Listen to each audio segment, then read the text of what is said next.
Shalom, shalom, bienvenue chers apôtres à cette nouvelle école des apôtres que nous savons sous la tente d'Assignation Ministries, qui n'est pas une église, mais simplement un lieu de rencontre, de partage de la connaissance que le Seigneur nous a donnée.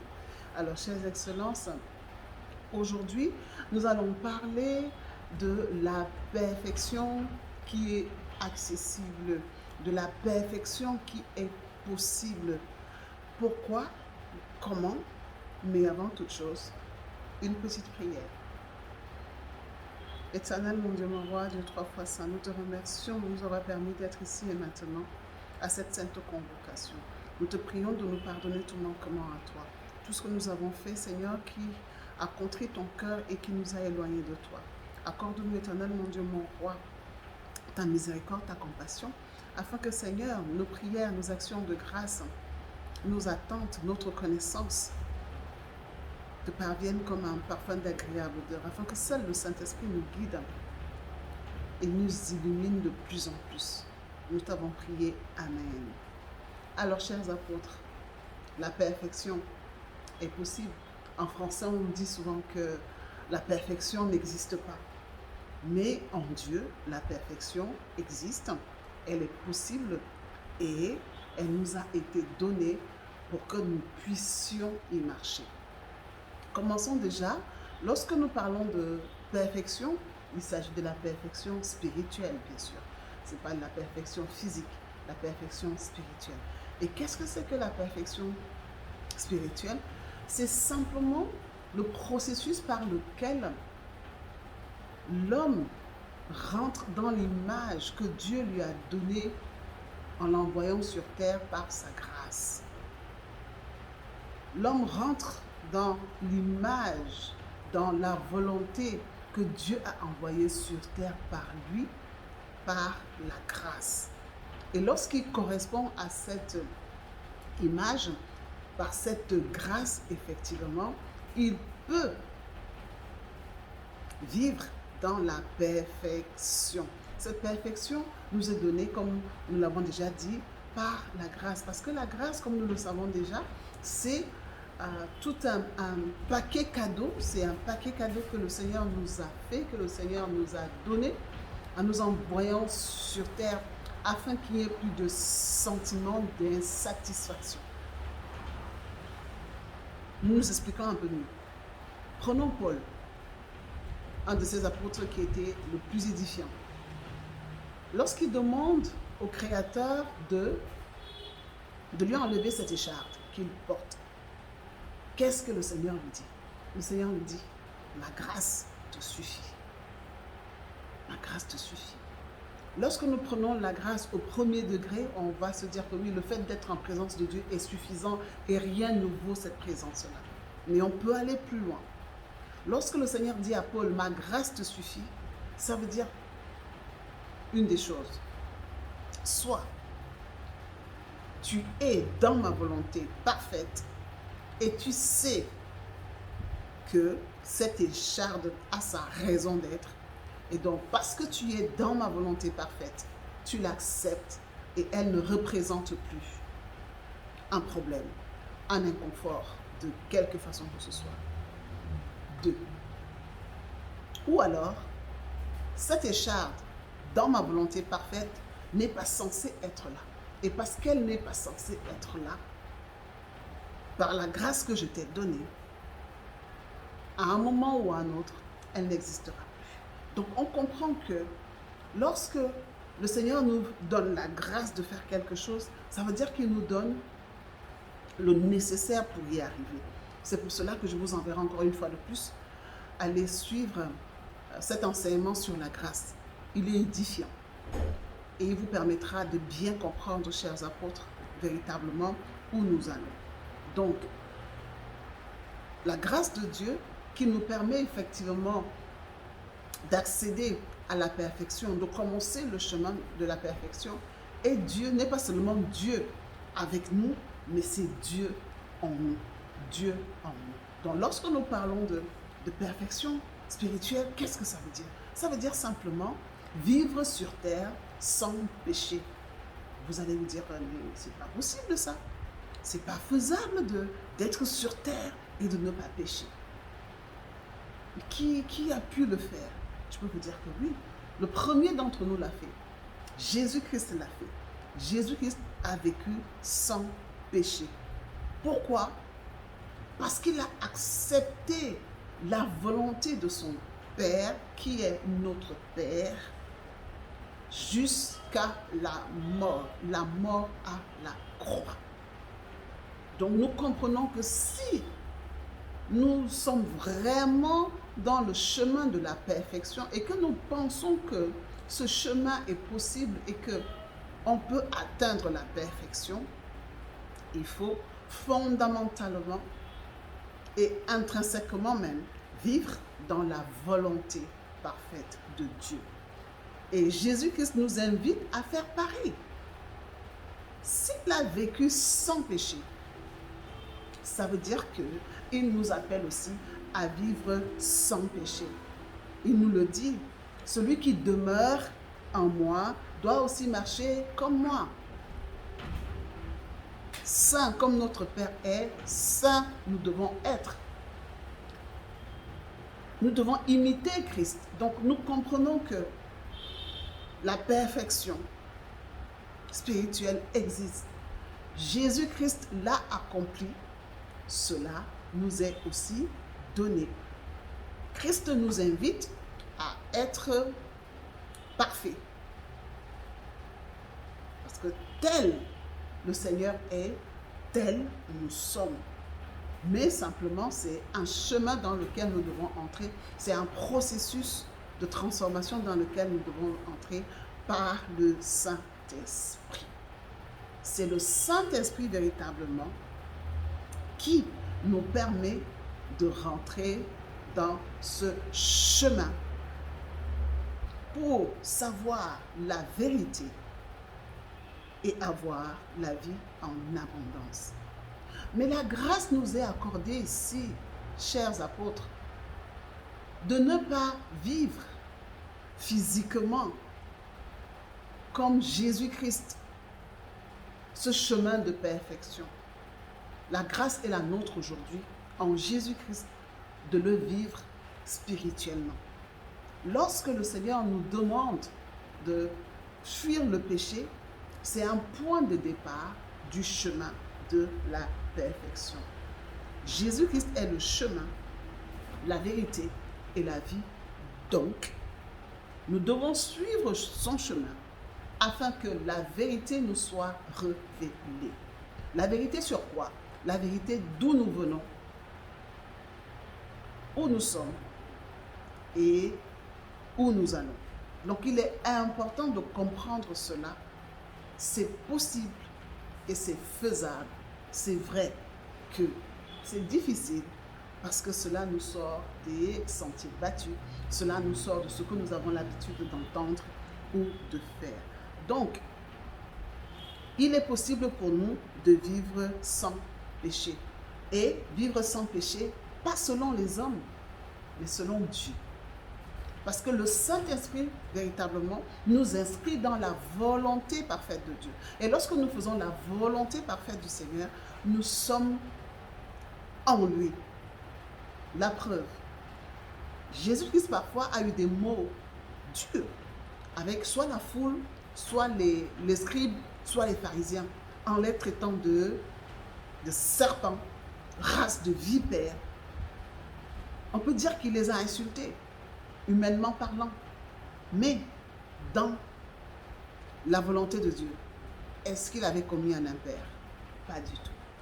Lorsque il a chassé les marchands du temple, parce qu'ils en avaient fait une galerie marchande, il a créé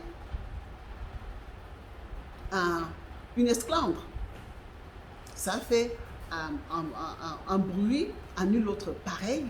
Et on ne va pas dire qu'il a créé le scandale, parce que la parole dit que malheur à celui par qui le scandale arrive.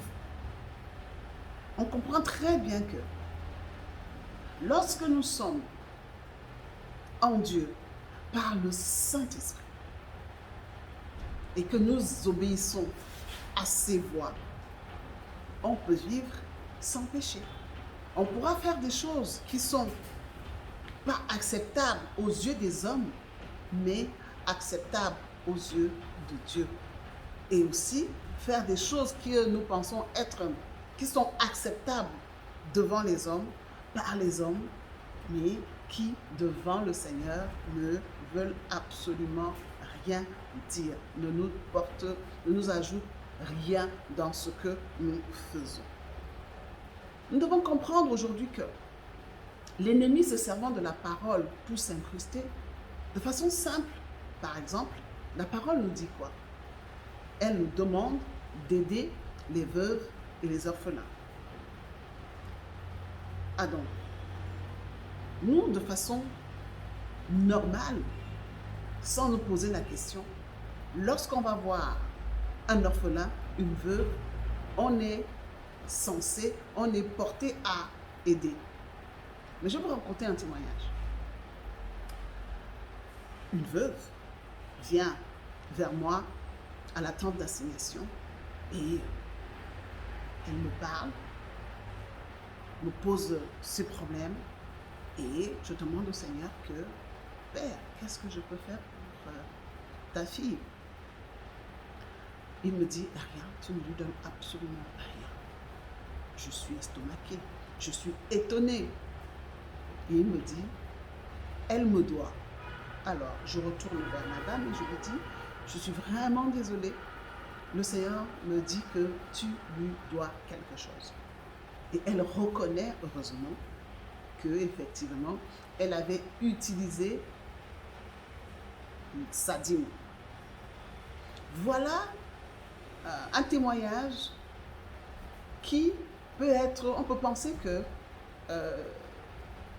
le fait de ne pas aider la veuve n'est pas bien. Mais la parole dit même plus loin qu'il faut aider les veuves dignes.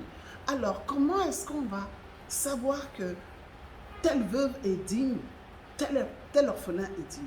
Ce n'est que par le Saint-Esprit. Et nous savons aujourd'hui que par la grâce, le péché, la désobéissance n'est plus une liste de choses à faire ou à ne pas faire. Non, on doit véritablement rentrer dans la volonté de Dieu par le Saint-Esprit et agir en fonction de ses ordonnances, en fonction de ses instructions, pour la gloire du Seigneur Jésus-Christ. Donc, on comprend très bien que la perfection est accessible. Le dire, ce n'est pas faire preuve d'arrogance ou d'orgueil ou de suffisance. Non, pas du tout. Mais le dire, c'est parce que c'est possible, parce que Jésus-Christ l'a fait. Et penser qu'on doit toujours rester des humains, parce qu'on est sur terre, on est des humains, donc on va toujours pécher, c'est en fait ouvrir la porte de façon permanente au péché. C'est simplement, ce n'est pas faire preuve en fait d'humilité, c'est simplement une limite, c'est un niveau d'ignorance. Parce que comprenons-le, l'ignorance est le fait de ne pas savoir ce que nous devrions savoir à un moment donné. Le Seigneur nous permet d'accéder à la perfection et d'y arriver, par sa grâce, pour sa gloire. Le Seigneur nous permet d'accéder à la perfection étant sur terre. Ce n'est pas de l'arrogance, ce n'est pas de l'orgueil, c'est simplement la pleine conscience de la parole de Dieu. C'est le fait de vivre pleinement ce qu'il nous demande. Et penser que nous resterons des hommes et que dans la chair on péchera toujours, ce n'est pas de l'humilité. Alors là, pas du tout. Ce n'est pas de l'humilité. C'est simplement le fait qu'il y a des choses auxquelles on n'a pas encore accès. Et aujourd'hui, vous avez accès à ces vérités aujourd'hui. C'est possible d'être parfait sur terre. Parce que c'est une perfection spirituelle, parce que ancrée véritablement dans la volonté de Dieu, assis véritablement dans la volonté parfaite du Seigneur. Comprenons-le donc très bien. La perfection est accessible. Elle est donc possible parce que nous avons un exemple. Mais la grâce nous est donnée aujourd'hui de ne pas la vivre physiquement. Vous imaginez de passer par une mort comme celle par laquelle Jésus-Christ est passé? Non, c'est ignoble, c'est impensable, c'est tellement douloureux. Nous avons la grâce aujourd'hui de vivre notre cheminement de perfection de façon spirituelle. La grâce est là pour nous aider. Quoi que nous ayons besoin d'avoir, quel que soit ce qui peut nous manquer, par la grâce de Dieu, nous l'avons. Mais simplement, nous devons rentrer dans cette conscience-là. Et donc, rentrer dans cette conscience-là, c'est accepter que le Saint-Esprit est véritablement Dieu en nous. Ce Dieu qui nous permet d'être et de vivre dans sa volonté, d'accepter ses voies, quelle que soit la douleur qu'elle peut provoquer en nous, mais d'accepter et d'avancer. Parce que ce qui tue la chair vivifie l'esprit. Ce qui tue la chair vivifie l'esprit. Donc nous allons rentrer véritablement dans cette relation, dans cette intimité avec le Dieu trois fois saint, le Dieu trois fois saint, qui nous permet, qui nous demande de nous améliorer encore et encore. Donc la perfection spirituelle est possible. Il ne nous a pas pris parce que nous sommes parfaits. Non. Il nous a appris, il nous a appelés, il nous a justifiés parce que nous devons véritablement marcher vers cette perfection et atteindre cette perfection afin que le salut physique se manifeste. Alors, chers apôtres, c'est très important de comprendre cela, que la perfection spirituelle est possible par le Saint-Esprit, parce que le Saint-Esprit, c'est l'Esprit de Dieu avec nous. C'est l'esprit de connaissance, c'est l'esprit d'intelligence, c'est l'esprit de sagesse, c'est l'esprit de résurrection, c'est l'esprit qui sait absolument tout. Et même si nous avons besoin de je ne sais de quoi que nous ayons besoin, le Saint-Esprit pourvoira, tant que c'est dans la volonté du Dieu trois fois saint, du Dieu créateur, de celui qui nous a envoyés sur terre. Donc, chers excellences, comprenons-le, c'est possible. Il est possible que nous marchions et que nous soyons parfaits en étant sur terre, parce que faisant uniquement et simplement la volonté de Dieu, parce que c'est elle que nous sommes venus accomplir sur terre. C'est elle que nous devons effectivement rechercher et faire. La perfection, chers excellences, est possible. La perfection spirituelle, on peut l'atteindre par le Saint-Esprit, parce que le Saint-Esprit est tout-puissant. Par Jésus-Christ qui est le chemin, Dieu s'est fait homme. Dieu s'est fait homme. Et il nous montre le chemin par lequel l'homme peut se faire Dieu et devenir un homme Dieu sur terre, en étant véritablement cette rencontre, cet intermédiaire, ce lien qu'il y a entre les cieux et la terre. Chers excellences, la parole est claire. Elle nous demande d'être parfaits comme notre Père est parfait. Et ce n'est pas une parole vaine, c'est une parole certaine. Parce que lorsque nous entrons dans la conscience de ce que cette parole nous dit, lorsque nous rentrons dans la conscience de notre relation avec Dieu par le Saint-Esprit, eh bien, on comprend très bien que tout est possible pour quiconque croit. Ne fermons pas la porte à certaines choses, parce qu'on nous a souvent dit, on a toujours entendu que non, on ne peut pas être parfait sur terre. Par la grâce qui vous est accordée aujourd'hui, chères excellences, c'est de savoir que la perfection spirituelle existe, elle est possible et elle est accessible par Jésus-Christ qui nous a montré le chemin, par Jésus-Christ qui est mort sur la croix pour que nous puissions y arriver. Alors, c'est possible d'être parfait, c'est-à-dire de vivre sans péché. Parce que seule la volonté de Dieu nous guide, tout ce que nous faisons, en pensée, en parole, par action ou par omission, est fait dans la volonté de Dieu. Cela est possible. Et la grâce nous est donnée aujourd'hui, de savoir que cela est possible. La porte est ouverte. Si quelqu'un veut atteindre cette perfection, qu'il cherche âprement le Saint-Esprit, qui est Dieu, en nous. Je suis apôtre Néma, mis à part pour restaurer l'adoration de Dieu par la connaissance et le Saint-Esprit, et exerçant dans le gouvernement de Dieu.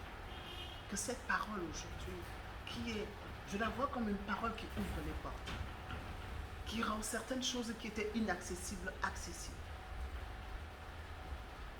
Que cet enseignement ouvre les portes de la perfection dans votre vie, parce que vous le voulez vraiment, parce que vous le recherchez âprement.